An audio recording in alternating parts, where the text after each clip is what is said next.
Hello,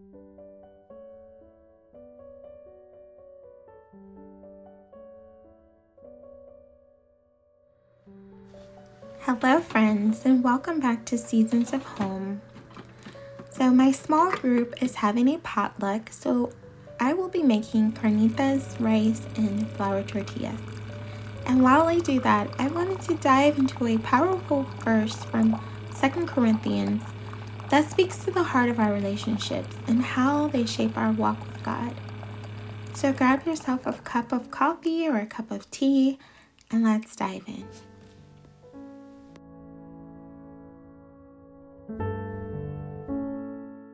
Have you ever felt the weight of a relationship pulling you in a direction you didn't want to go? Maybe it's a friendship, a dating relationship, or even a business partnership. That's exactly what Paul is addressing in 2 Corinthians 6:14. It reads, "Do not be yoked together with unbelievers, for what do righteousness and wickedness have in common? Or what fellowship can light have with darkness?" This verse can feel heavy, but it's actually a loving boundary, a call to protection and peace.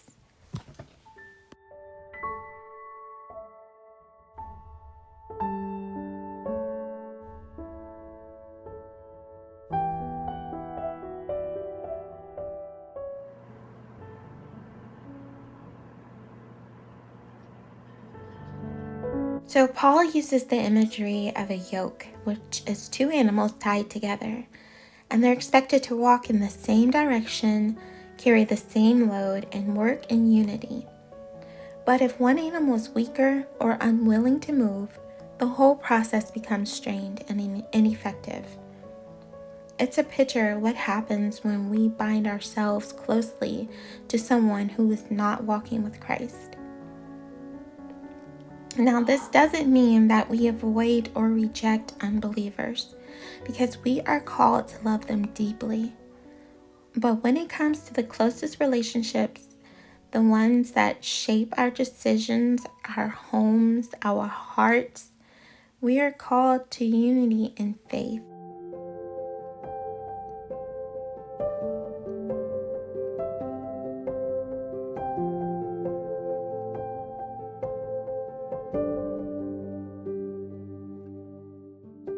So let's talk about what that looks like in real life. So, marriage. Marriage is the most intimate form of being yoked. There are two lives, two hearts, and two souls becoming one. If your spouse does not share your faith, it can be painful and lonely to pursue a walk with God without them.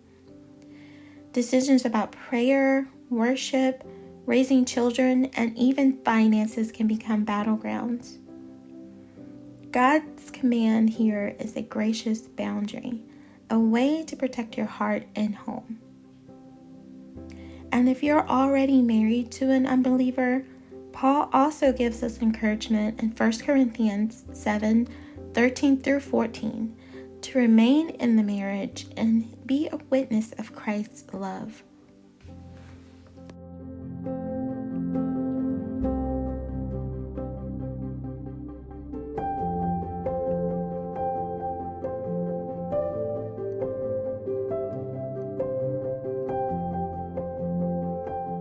So let's talk about friendships. So close friendships shape your perspective, choices, and even your spiritual health. And while we are meant to be a light to those who don't know Christ, our inner circle should be made up of people who spur us on in faith and godly living. A friend who doesn't understand your convictions may unintentionally lead you away from them. Proverbs 13:20 says, "Walk with the wise and become wise, for a companion of fools suffers harm."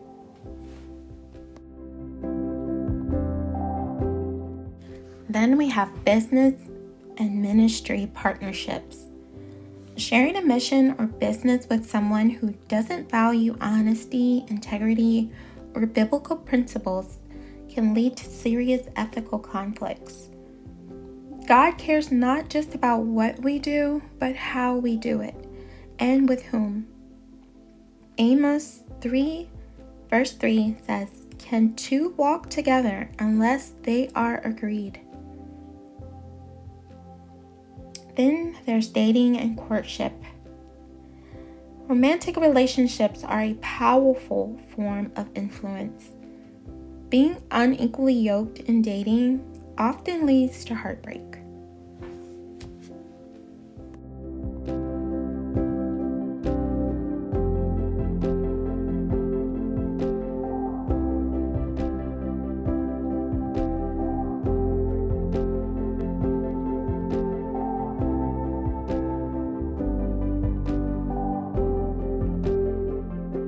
So let's take a moment to pause and reflect, and take this moment to ask yourself, are there any relationships in my life that are pulling me away from God instead of drawing me closer?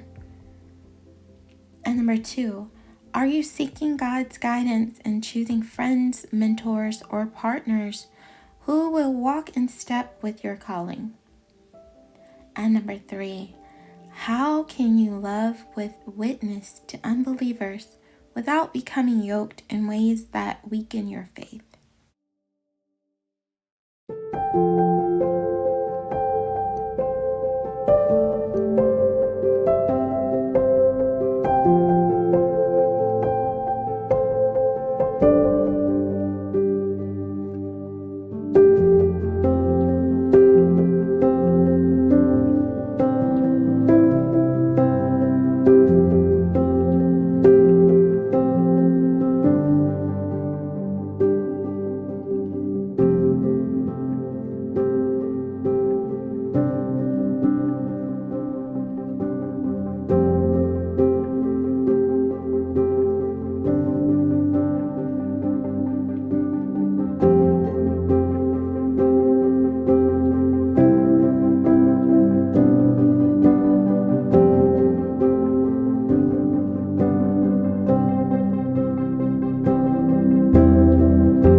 sister, God's desire is not restriction, it's protection. He wants to guard your heart, your home, and your purpose. So don't be afraid to set holy boundaries, and don't be afraid to wait for relationships that honor Him. Let's say a prayer. Lord, help me walk wisely in my relationships. Give me discernment and courage to follow you, even when it's hard. Surround me with people who love you and encourage my faith, and help me shine your light in others with grace and truth. Amen.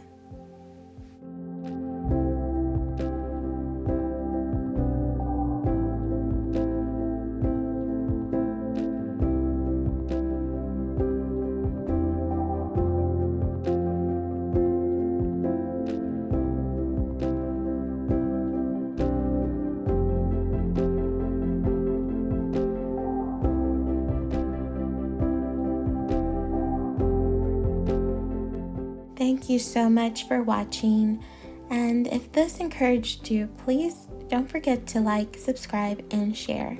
Let's keep growing together, one faith-filled step at a time. I'll see you in the next video.